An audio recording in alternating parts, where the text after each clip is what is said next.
Hello, everybody. Welcome back to Cameron Sports Podcast. I'm your host, Cameron Lindsay, back with another episode. Um, Football season is back. It is back, baby. It is back. Um, it feels real good. It's always sad by the time when February comes that football is over. Even now, don't get me wrong. I enjoyed watching the USFL a little bit and the XFL league during the springtime, especially the USFL. I watched that. It was a lot of good players.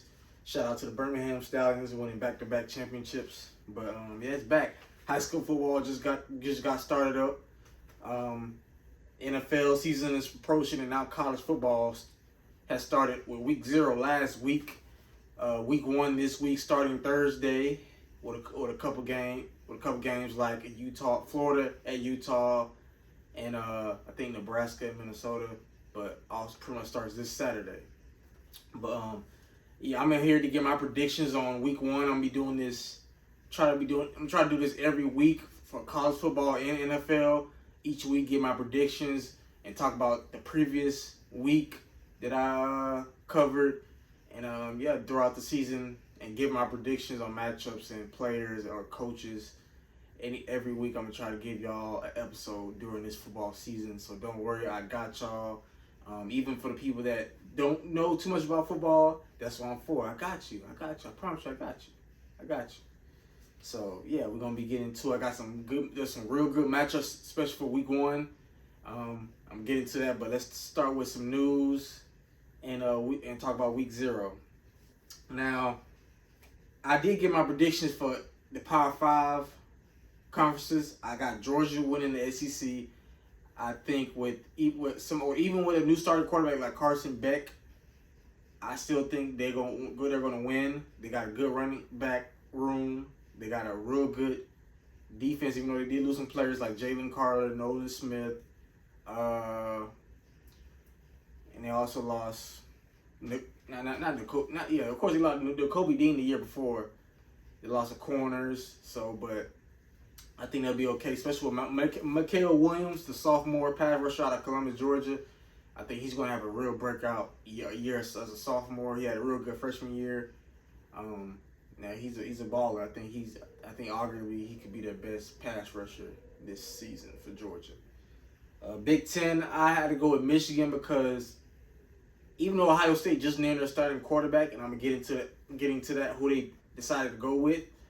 Even though they got probably arguably the best receiving core with Marvin Harrison Jr. and Iboka, I can't pronounce his name.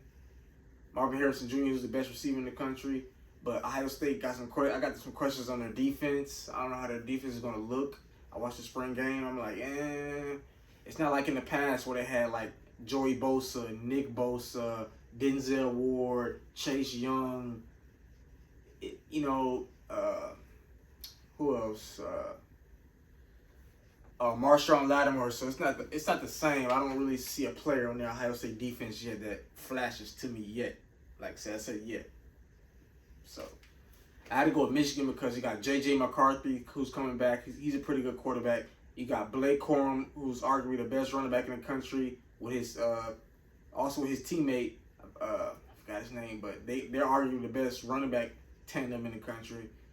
Michigan's real good at running the football. They return half of their O-line, who won back-to-back awards for the best offensive line in the country. Their defense is pretty solid for the most part, so they play defense. Jim Harbaugh is there, even though he's suspended for the first 3 games. That won't be a problem because their schedule is weak. And plus Michigan and Ohio State played in Michigan this year. They beat Ohio State back-to-back years. So they beat them last year at Ohio State with C.J. Stroud and Marvin Harrison Jr. and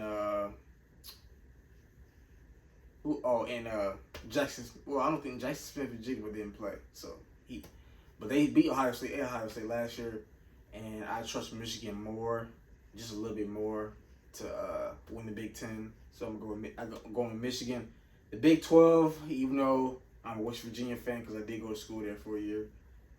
I'm going to go with Texas because they should win it, especially with Quentin Ewers as their quarterback. They got A.D. Mitchell, transfer wide receiver from Georgia. They got a real stack receiver room. Their defense is pretty straight. They have been recruiting really well. They got real good backups, and Arch Manning, who's the number 3 player in the ESPN 300. So just in case if Quentin Ewers doesn't work out, which if he stays healthy, it should. But I think I trust the Big 12. Don't get me wrong, the Big 12 is wide open. So anything can happen. I don't think even though Kansas State probably will be a good team this year, I trust. Well, I have to go with Texas slightly. They should. I ain't giving them too much hype, but they should win the Big 12. The Pac-12, I was going back and forth between USC and Oregon, but I might have to go with USC because I trust Caleb Williams. Even though USC's defense is bad, they gave up. I'm getting to that game. They gave up 28 points to San Jose State in week 0. Even though their offense, they did put up 56 points. So I trust Caleb Williams, Lincoln Riley, the head coach, a little bit more. So I'm gonna have to go with USC, maybe Utah, depending on Cam Rising, how he comes back from that injury towards ACL in the Rose Bowl against Penn State last year. Now one of the ACC, this one I'm going back and forth between Florida State and Clemson because Jordan Travis has been, he's a top 5 quarterback in college football. He's the real deal. And Florida State's been looking real good. They got number 14, the receiver Wilson, who's 6'7", big body. They got one of the best defensive players in the country on their team also. But outside of him, I don't know how their whole defense will look as a whole. I did watch some of their spring game. But I had to go with Clemson because I trust Dabo. Clemson has won the ACC for the past 8 years. 8 years, except for 1 year, and that was the year when Kenny Pickett, a couple years ago, Kenny Pickett, Jordan Addison, and Pitt won it back in 2021. The 2021 season. That was the 1 year Clemson didn't win it. And I'll have to trust, and Cade Klubnik is getting better. He's a sophomore quarterback. This will be his first year being a full-year starter. He did end up becoming a starter last year after they benched DJ Uiagalelei. So, but yeah, week 0, I think Notre Dame looked pretty good. Like I said, Sam Hartman, he went 19 of 23 for 251 yards and 4 touchdown passes. I was curious, how would Notre Dame look? Would it come out rusty or anything? But nope, Sam Hartman came out on fire. Now, it was Navy. Don't get me wrong. It was Navy. I wasn't expecting Navy to, on defense, at least defensive-wise, give Notre Dame a real huge trouble. Now, offense, maybe, because Notre Dame runs that wishbone type of offense. And so I'm like, how would Notre Dame defense look? And they look pretty good. They ended up winning that game 42-3. Yeah, 45-3. UTEP and Jacksonville State. Now, this was Jacksonville State's first year in the SBS level. There was an SEF school last year, and they just now moved up to FBS, and they're now in the Conference USA. So this is their first game, and they upset UTEP at home. And I'm like, wow, shout out to the head coach Rodriguez. Seems like I said, from everywhere he goes, he rebuilds a program. And like I said, now UTEP, they got a lot of problems they gotta fix, especially on the road. They always turning the ball over at home. On the road. And yeah, UMass and New Mexico.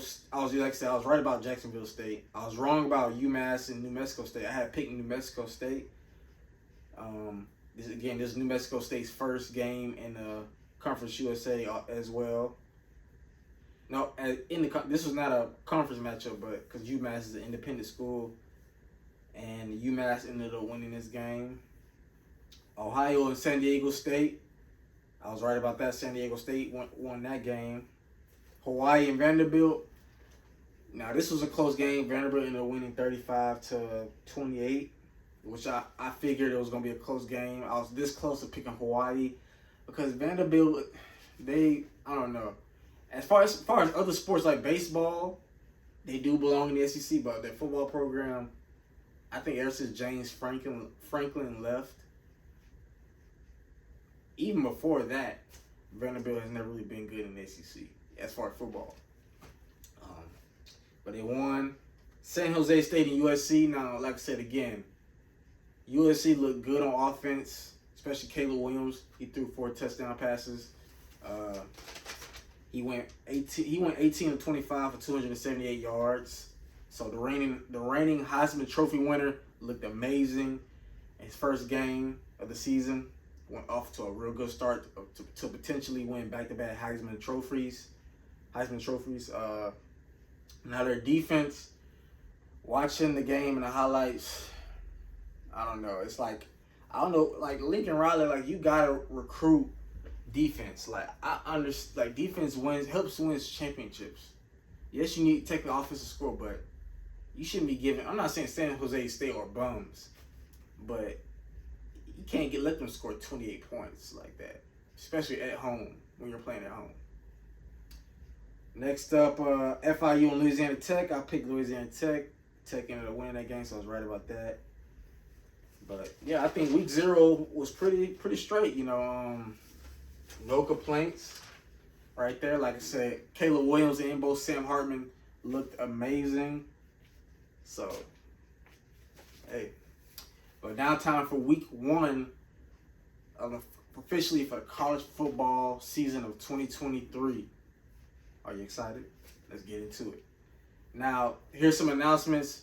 Arizona State had just received a 1-year bowl ban. So if you're an Arizona State fan, your season is going to be over, week 12. So even if they do qualify for a bowl game, that'll be it. Now, a couple teams named the starting quarterbacks. UCLA named Ethan Garbers their starting quarterback. So some people thought it was going to be the freshman Dante Moore. But at some point, Dante Moore probably will start. I think so. Also, I think he will start at some point during the season for UCLA. Ohio State names Kyle McCord the starting quarterback. Remember when I said I don't know how Ohio State's starting quarterback situation will go, but they just named starting quarterback yesterday. Kyle McCord, the starting quarterback. As for another school, Florida, they had a quarterback battle going on. Head coach Billy Napier has named Graham Mertz the starting quarterback.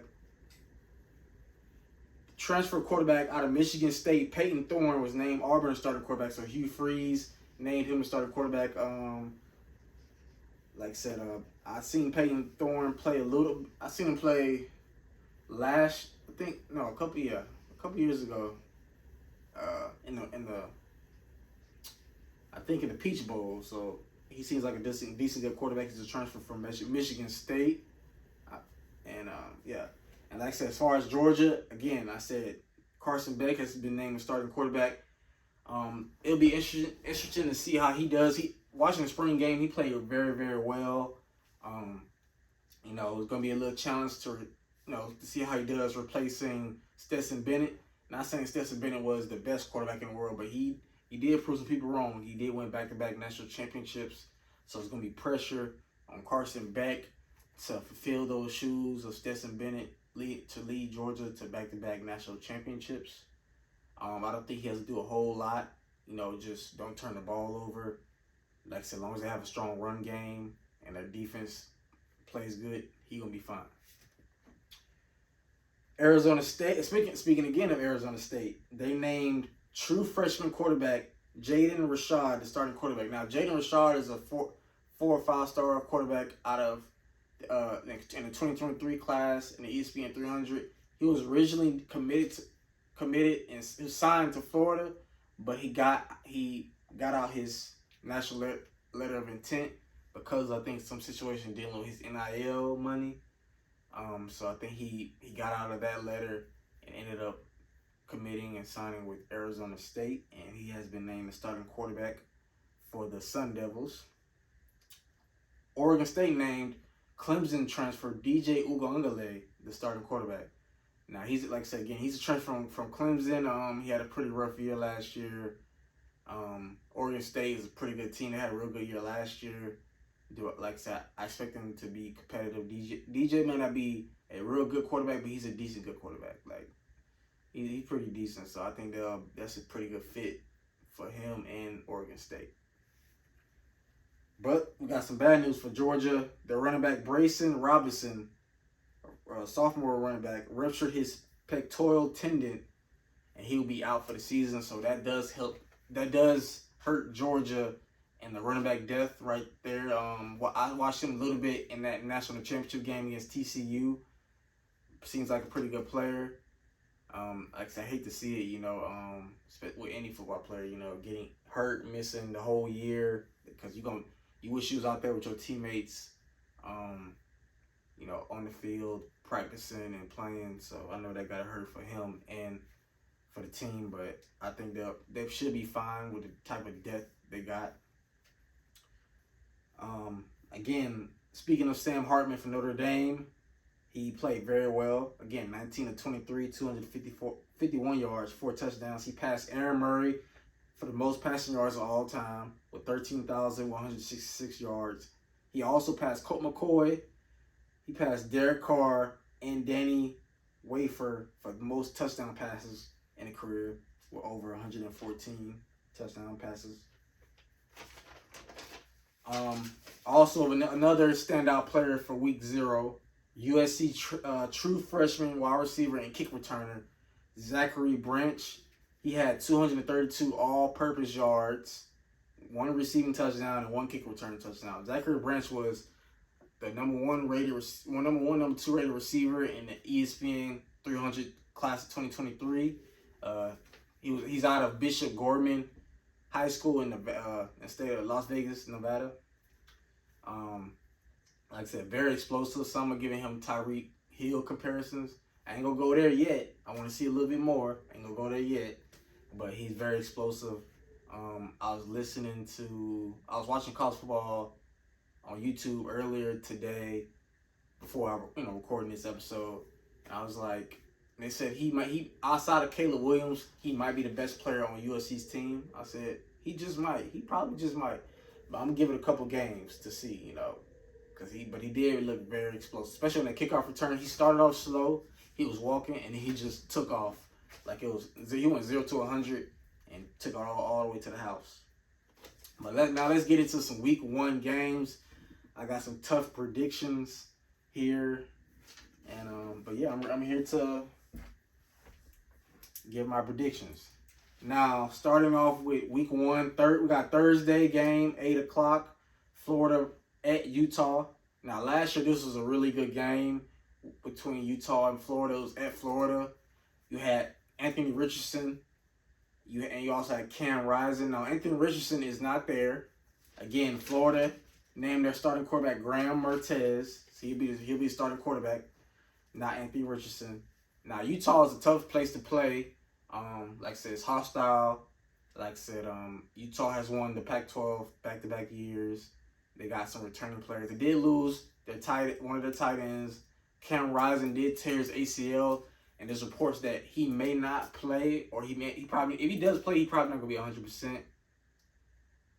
And Utah is ranked 14th in the AP Top 25 poll. But like I said, I think I'm gonna have to go with Utah because Florida did not look good in that bowl game last year against Oregon State. They was terrible. Anthony Richardson sat out. He didn't play. There was a couple of players that didn't play. They looked bad. I don't know. Florida, they haven't been the same in a long time. And I feel like with a new starting quarterback, still trying to get positions filled in, depth. I don't trust their offense. I don't trust their defense. I trust Utah more, even with Cam Rising playing or not. I'm going to have to go Utah, possibly in a close one. But I'm going to go Utah on this one to get the win over Florida, to get revenge from last year, because it was a real good game last year. It really was. Now for another game, Saturday, 7:30 p.m. This is a late game Saturday. My West Virginia Mountaineers versus number 7 Penn State. Now Penn State just named their starting quarterback I watched their spring game because I was like, let me do some, a little scouting, because I want to see how West Virginia fare against Penn State, against James Franklin, the head coach in this Penn State offense. Like I said again, they lost their quarterback to the NFL draft. Now watching it, the offense, they do got some real good players. They can run the ball. They got some real good running backs. So I do fear that, and it's at Penn State. That's a hostile environment. It's gonna be, especially at night.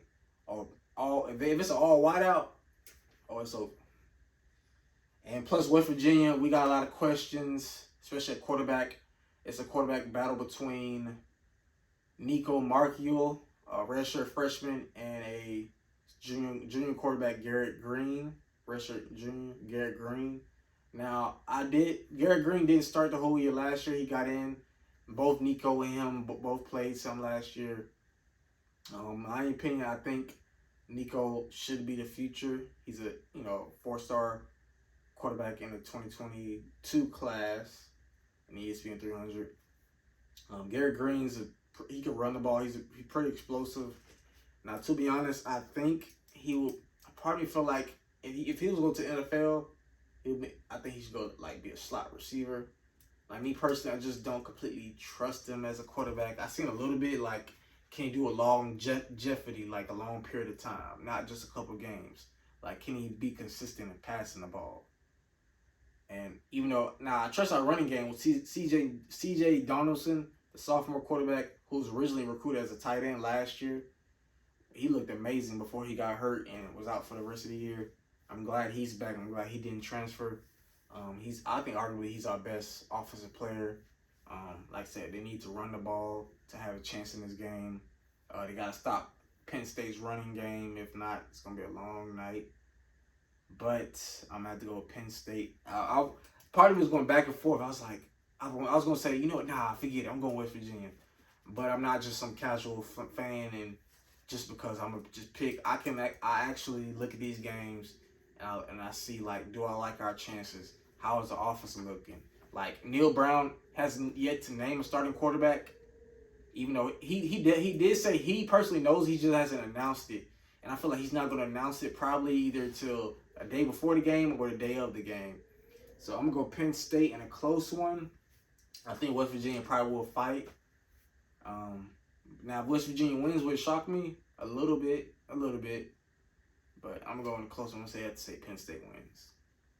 Next up, we got East Carolina versus number 2 Michigan. 12 a noon kickoff game Saturday.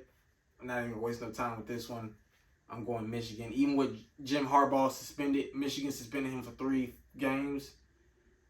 I think that's not going to be a problem. I could be on the sideline coaching, or you could be on the sideline coaching in Michigan, because with J.J. McCarthy, with Blake Corum, and that offensive line, especially a Group of 5 team like East Carolina, they're gonna roll through them. Their game's not even gonna be close. So I'm going Michigan. Next up, we got the Virginia Cavaliers versus number 12 Tennessee. Now Tennessee, coming off a pretty good season, they won the Orange Bowl with Hendon Hooker out. Now, of course, they do got a new quarterback in, and he looks real good. I just feel like Tennessee's getting a little too much hype, but in this situation, I will go with Tennessee over Virginia, especially at home. Like I said, the crowd, I do like their new quarterback, and I think he's gonna be pretty straight. Now the defense, I don't know. Tennessee, even last year, the defense wasn't really that good. That's the reason why they couldn't beat Georgia. So next up, we got this is definitely one of my favorite Week 1 games. Colorado versus number 17 TCU at noon Saturday. This is one of my favorite games because Deion Sanders is making his Power 5 debut. He came from Jackson State. He was at Jackson State for 3-4 years. He has cleaned house. Now, for those you don't know, if you haven't watched Colorado football, they're in the Pac-12. Last year they won 1 game. They won 1-11. They was not even one of the worst. They was the worst Power 5 team in all of college football. Really, probably the worst college football team in all of Division One, all of FBS. I don't even know how they won one game, how they beat Cal. Cal should be ashamed of themselves. And it's funny when I watched the video, Deion Sanders came in. He keeps it real. Don't sugarcoat nothing. He came in there and said he cleaning house. He said majority of you will not be here. He said he bringing legend from Jackson State. He brought his son, who's starting quarterback, Shedeur Sanders. He bought Shiloh Sanders, a real good safety. He bought Travis Hunter, who's gonna be playing both sides of the ball. He brought a lot of people in. I think when I was listening to Joel Klatt, shout out to Joel Klatt on the Joel Klatt show, he said that Colorado only got nine returning players from last year's team. So last year's team had like 85, 90 players. Only 9 of those are back from last year, from that 1-11 team. He's brought 50 plus transfers in, which is the most in all of FBS. 17 plus freshmen. So it's a whole new team now. I did do an episode where I did pick Colorado too to go to the Pac-12, but I might have to take that back because I don't know how their offensive line is going to look. They're in a defensive line. That's real quick. Now the skill position, corner, safety, running back, quarterback. Oh, they're gonna be real good. They're gonna be real good. They got Cormani McClain, a real good freshman out of Florida, who's a number one cornerback in the class of 2023, ESPN 300. Again, that's back-to-back years Deion Sanders has got the number one cornerback in recruiting classes. You got Travis Hunter to go to Jackson State, and of course following him now to Colorado, and Cormani McClain to flip his commitment from Miami to Colorado. So they're going to have a real good secondary with them two, his son Shiloh, and some other good players. And plus, of course, Shedeur Sanders. I think he's a real deal. I think people are sleeping on him. I think Shedeur is going to shock a lot of people this year. But hopefully, if he can get protected now, if they can protect him, they're going to be fine. And now TCU, they lost a lot of players. They lost Max Duggan, Quentin Williams, Demario Davis. They lost Kendre Miller. Now, Sonny Dykes is still, of course, he's still there. He's a real good coach. They did shock a lot of people, making the college football playoff, getting to the national championship game, even though they got obliterated 60-something to 3 or 6. I think they had 6 points. Georgia had 60 plus. So, but they are the runner-up. But I'm going to go with the upset. I'm going to say Colorado wins. Versus TCU and Deion Sanders' debut at Colorado. Next up, we got Arkansas State versus number 20 Oklahoma. Now, this will be Oklahoma's last year in the Big 12 with Brent Venables. I don't know how Oklahoma's gonna look this year. If they look real bad, he could be on a hot seat. He could be fired or be in a hot seat heading into next year when they go in the SEC. But in this case, Oklahoma's gonna win. I don't think it's gonna be close. Sorry, Arkansas State. Next up, we got, and that'll be a noon game Saturday. Next, we got Utah State versus number 25 Iowa, led by Cade McNamara, their transfer quarterback out of Michigan. Now, Cade McNamara was on Michigan. He was in a quarterback battle with J.J. McCarthy, and Jim Harbaugh had them go back and forth. Each game, I think the first 4 games, he let both of them go back and forth and start until he finally decided on J.J. McCarthy. And after the season, Cade McNamara transferred to Iowa. Iowa has, is known for having some pretty good players, especially at tight end. Look at George Kittle or Noah Fant. But I think they do have a problem with being consistent on offense, though. So, we'll see how Iowa does. But in this case, I'm going to say Iowa wins. I don't think it's going to be close in this game either. It's a Saturday noon kickoff game. Next up, we got Mercer, a FCS school, versus number 22 Ole Miss. Now Hugh Freeze.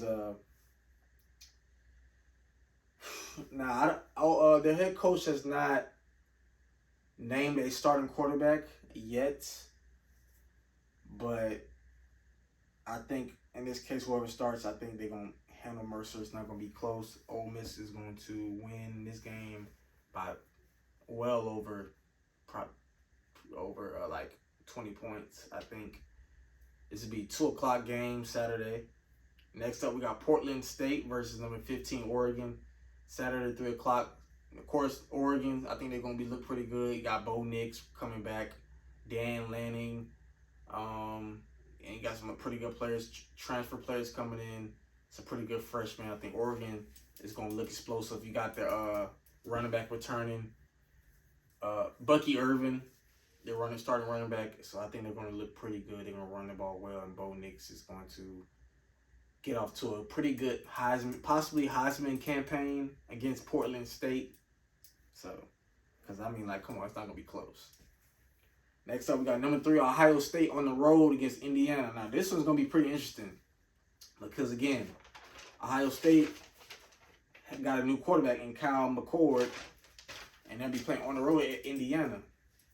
Now, I don't know how Indiana's going to look. I wasn't able to watch their spring game, but I still think Ohio State will win because, Marvin Harrison Jr., Iboka, they got the best receiving core in the country, Ryan Day.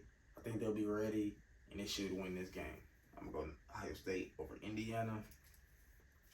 Next up, we got Boise State versus number 10, Washington. We got Michael Penix Jr., who's one of the best quarterbacks in the country. Washington ended the year off good, beating Texas in the Alamo Bowl in San Antonio. Washington is arguably a dark horse in the Pac-12. The Pac-12 is loaded with quarterbacks with Michael Penix Jr., Bo Nix, Cam Rising, Shedeur Sanders, Caleb Williams, even DJ Uiagalelei. So, yeah, it's going to be a pretty packed conference, and I think Washington is going to be a pretty dark horse. It wouldn't surprise me if they make it to the Pac-12 championship game. They'll be playing Boise State, but this will be a 3:30 o'clock game on Saturday, and I'm going to go Washington to win this game. Next up, we got Rice versus number 11, Texas. It's Saturday, 3:30 p.m. I'm going to go ahead. Texas winning this, not even close. Quentin Ewers, A.D. Mitchell. They got a deep receiving core. Now, running back, they do got to replace Bijan Robinson, so, that's going to be a tough task because, I don't think the running back is going to automatically fill those shoes like that. But I think they'll be fine watching their spring game. So I think Quentin Ewers is ready to have a big year. And yeah, I think, like I said, Texas, I hope they prove some people wrong. I hope, because every year Texas gets this hype. They recruit well, but they just end up letting people down. And plus, they better win it. If they want to get some momentum, they're going to get some momentum in because they got to play Alabama in week 2 at Alabama. So that's a game I really can't wait to predict next week. Next up, we got Tennessee State, HBCU versus number 13, Notre Dame. I'm going to go ahead and say Notre Dame wins this easily. Again, Sam Hartman looked amazing. He had over 200 yards, 4 touchdown passes. I think he does it again. He gonna have at least 300 this time with 3+ touchdowns again. And that'll be Saturday, 3:30 p.m. also. Next up, we got UT Martin versus the defending back-to-back national champions, Georgia. Going ahead and circle that. Pick Georgia. You want a new quarterback like Carson Beck. I think this game not even going to be close. Georgia does have a weak schedule also, so I'm not just going to sit here and praise Georgia. They do got a weak schedule, just like Michigan. Their hardest game is on our schedule is going to be at Tennessee, because they're going to have to play Milton and Tennessee on the road. So that's going to be pretty tough. But in this case, they're not going to have no trouble with UT Martin. This game going to be over by halftime, probably before halftime. Next up, we got Buffalo versus number 19, Wisconsin, Saturday, 3:30. Again, the UT Martin Georgia game is at 6 o'clock. But Buffalo and Wisconsin. Now, Wisconsin got a new head coach. Now, in the past, Wisconsin has always had a pretty good football program. And I think they're going to have a pretty good year. They might be I think they're going to be a little competitive in the Big Ten. I trust their running back, their starting running back. I think they're going to have a pretty decent good year. And, of course, I think they're going to roll over Buffalo in that game. So, Wisconsin, I pick. Next up, we got Nevada versus number 6, USC. That's Saturday, a 6:30 p.m. game. Caleb Williams looked amazing in week 0 versus San Jose State. Again, 200+ yards, 4 touchdown passes. Now, Alex, I don't know how Nevada's looking, but I expect USC to probably put up at least 40+ again. I hope their defense like rises up to competition, because they don't play down to your competition. If Nevada scores, there is no way Nevada should score 20+ points in this game. No way. If they do, you have a long season again. You're gonna be disappointed. You might not win the Pac-12 again. You're probably gonna lose in the Pac-12 championship again, and then miss a chance on the college football playoff. Or if you do make the college football playoff, get obliterated by Georgia or Alabama if you have to play one of these SEC schools. Like, come on. But of course, USC is gonna win that game easily. The real question is, can their defense keep opponents that they should beat handily under 20+ points? Next up, we got Southeast Missouri. I know y'all probably don't know where that's at. Versus number 16, Kansas State. Now, Kansas State did win the Big 12 last year with Deuce Vaughn, but he's going off to the NFL. He's with the Cowboys, so they won't have him. I think they got their return. I think they got their starting quarterback coming back. So I think Kansas State will be a pretty good, decent team last year. A pretty good team, decent team this year, because they were last year winning the Big 12 and they upset TCU. TCU was undefeated in that game, and they beat them. So I think even without Deuce Vaughn, Kansas State gonna be fine. Of course, they're gonna obliterate Southeast Missouri. This will be a Saturday 7 p.m. game. Next up, we got New Mexico versus 23 Texas A&M. Saturday 7 p.m. Now, of course, I'm gonna go Texas A&M, but they do got some. I will say the Jimbo Fisher is on the hot seat because they had a terrible year last year. Even though they did almost beat Alabama, I think they choked a lot of games. They even lost to Appalachian State at home. That cannot happen. Jimbo, like a couple years ago, you received a 10-year, $100+ million contract. Like, time is ticking, man. Time is ticking. You gotta beat Alabama. You gotta get to the SEC championship game. A couple years ago, he had the #1 recruiting class in the country at Texas A&M. They can recruit. He can recruit, but he gotta put the production in now. You gotta produce now from those players you got. Produce, get the wins. So I think it's gonna be a hot seat. He's on the hot seat this year, but of course they're gonna beat New Mexico.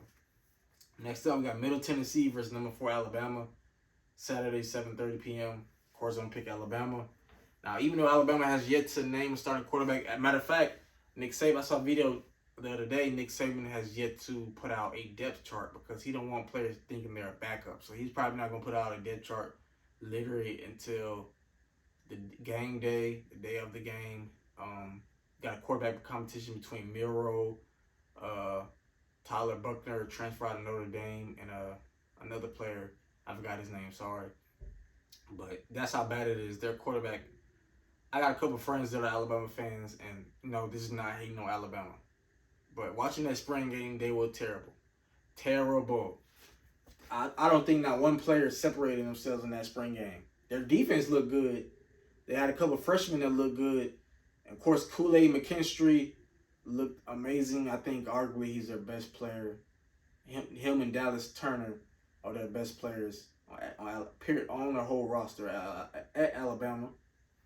Now, and like I said, the quarterbacks looked bad in the spring game. But if you think Tyler Buckner is going to fix your problems, think again.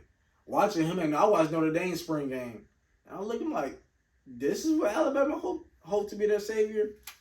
Mm-hmm. He didn't even play that well in Notre Dame spring game before he transferred. So, but I do trust Nick Saban. I do trust the running game. The receivers, So, of course, I think Alabama's going to win 10+ games, but they going to have some trouble. Even though they play LSU at home, they're going to have some trouble against LSU. Of course, I don't think they're going to beat Georgia. Possibly Tennessee. They might have, depending on Milton, depending on how Tennessee does. So, it's going to be a pretty interesting year for Alabama. Next up, we got number 21 North Carolina and Drake May versus South Carolina. And now, of course, South Carolina and their starting quarterback Spencer Rattler. They had a rocky year at first in the beginning of the season, but towards the end they went on fire. They upset Tennessee. He had like 7 touchdown passes in that game. They ended the year off pretty right. This is the battle of the Carolina, so we're gonna see who's the real Carolina in this game. But I'm gonna have to go with Drake May, who's, like I said again, him and Caleb Williams are like neck and neck of who's the best quarterback in college football, who's gonna be the number one pick. But in this game, I'm gonna have to go with North Carolina in a close one. I trust Drake May. I don't know about their defense. It's gonna be a good game, but I trust Drake May to win this game. He's the real deal. I trust Drake May. This will be a 7:30 Saturday game. Next up, we got South Alabama versus number 24 Tulane. Tulane did lose their starting running back, but they was a pretty good team last year. Won the American Conference, upset USC in the New Year's Six Bowl, Cotton Bowl game. That's a New Year's Six Bowl, a real big bowl. So every year, the highest ranked Group of 5 team gets an automatic New Year's Six Bowl bid. So that was a team, they upset USC. That's why, again, USC defense got to play better, because they was up in that game for the majority of that game, and then their defense just, when the offense kept going 3 and out or turn the ball over, the defense couldn't step up. And I like Tulane. I like their football team. Next up, we got number 18 Oregon State versus San Jose State.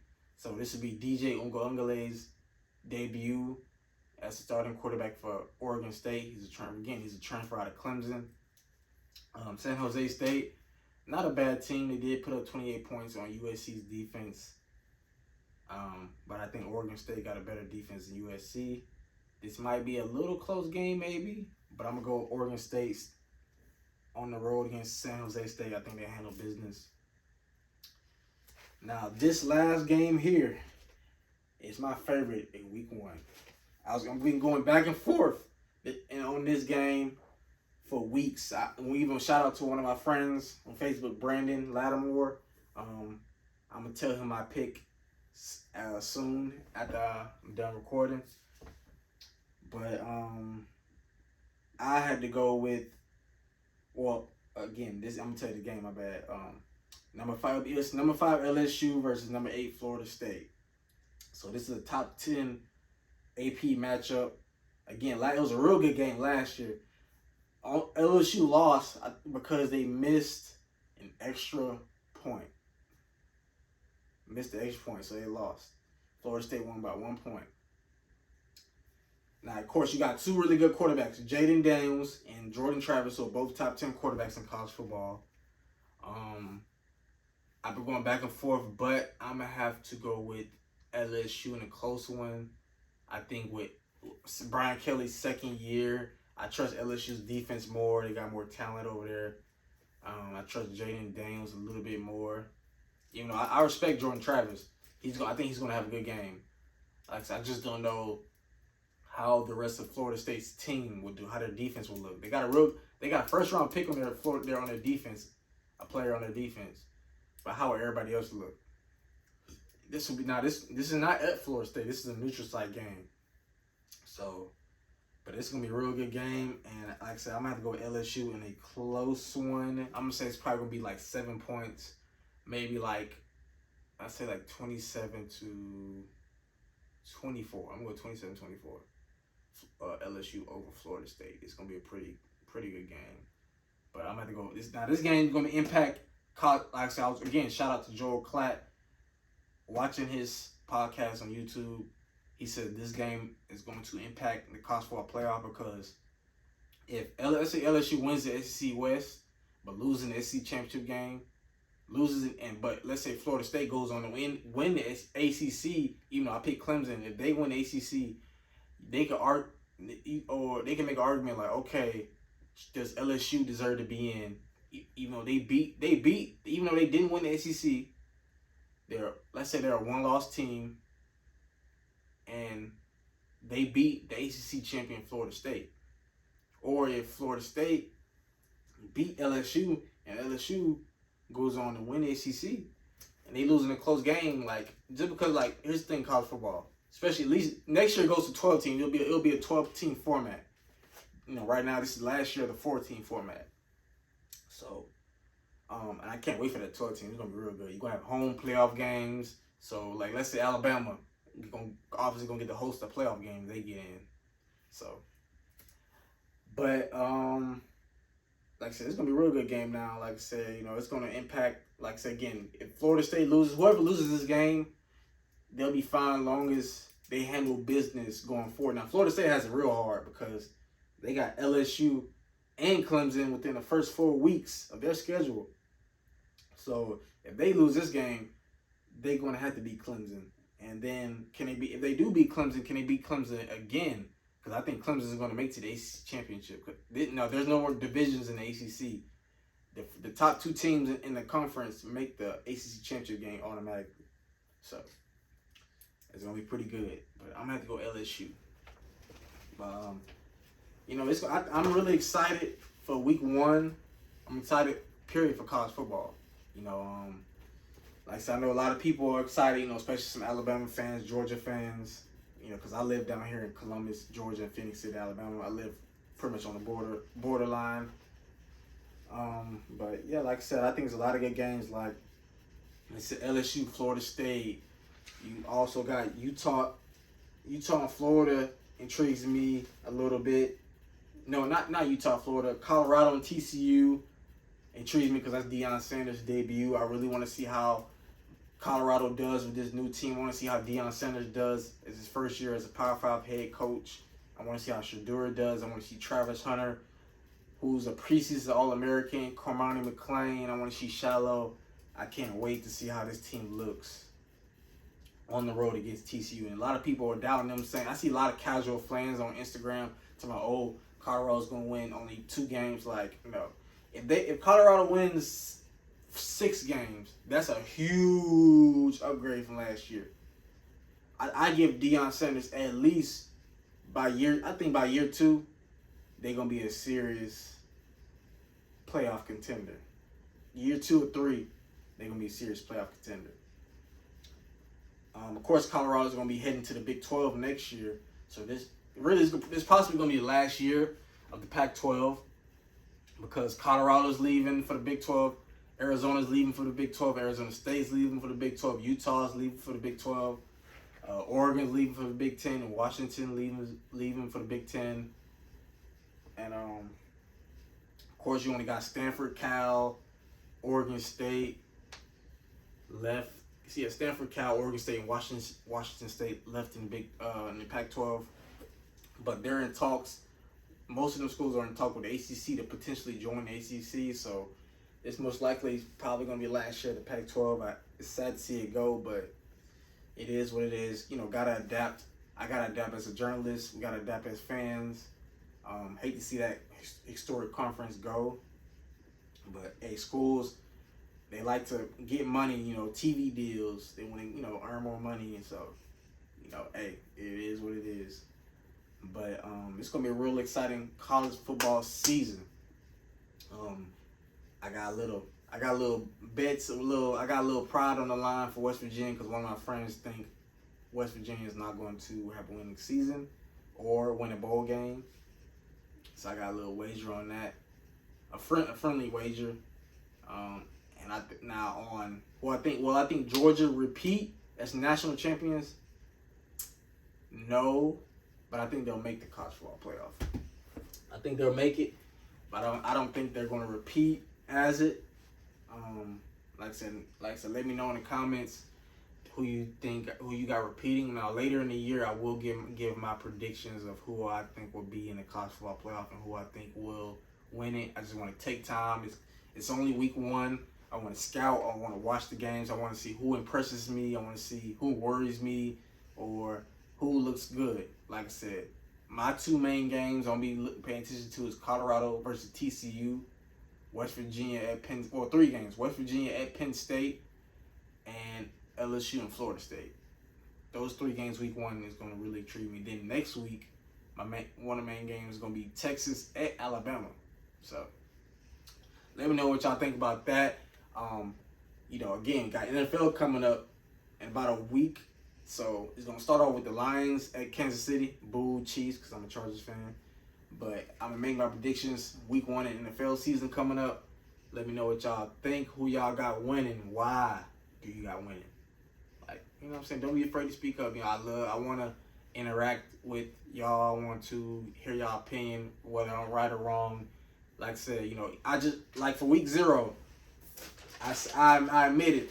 I said, hey, UMass versus New Mexico State. I was wrong about that. UMass won that game. So I'm not gonna be always right. When I have guests on here and I predict games with them or talk football, hockey, baseball, I can't wait for baseball season. I know some people be like, Cam, when are you gonna do baseball? Yes, I am. When the postseason starts, I'm gonna be talking about some baseball. And shout out to Atlanta Braves, future World Series champions again this year. Watch. But so whether I'm right or wrong, but I do my research. I do break down these games. I don't just sit here and say, I pick Alabama because they're Alabama or Nick Saban. No. I do it like, hey, their defense, home field advantage, this and that. Like I take, like I said, LSU and Florida State. I trust Brian Kelly. I think he has a full year under his belt. Jaden Daniels has a transfer from Arizona State. He has a full year under his belt in that offense. LSU has a better defense than Florida State. So they got a pretty good receiving core. So like I said, I do this. Don't get me wrong. I got stuff I got to work on. This is not the best setup. I do it at home, but I do it. I do this anyway because I want to give y'all content. I do this because I love to do this. I get more comfortable in front of this camera. Don't get me wrong. I like sometimes when I watch myself, I'll be like, dang, I messed up. Or I forget something. I may forget a name. And I know this, like Joe Milton, like Tennessee. I was like, I know his name. I always forget that. I hate when I do that, but I gotta work on stuff. So, I appreciate y'all tuning in, watching. I appreciate anybody watching. I love y'all. Especially the kind-hearted people. Like I said again, I do this because my ultimate goal is to be a professional sports journalist / analyst for like ESPN, Fox Sports, NHL, MLB, NFL Network. I want to do college football. I want to do all that, WWE, any of that. I don't want to just be a regular journalist. I want to be one of the best. Like Stephen A. Smith. So I'm coming. Like I said, I'm coming. Baby steps, but I'm coming. I'm in the shadows, but I'm coming. But shout out to podcasts like Pick a Side, Joel Klatt. I watch them. Mountaineers Now. I watch them, and like I said, I try to learn from that and put it into my own show. So I appreciate y'all watching. Y'all stay blessed, and I'll see y'all next time for another episode on Cameron Sports Podcast. This has been your handsome, muscular host, Cameron Lindsay, signing out, and I'll catch y'all.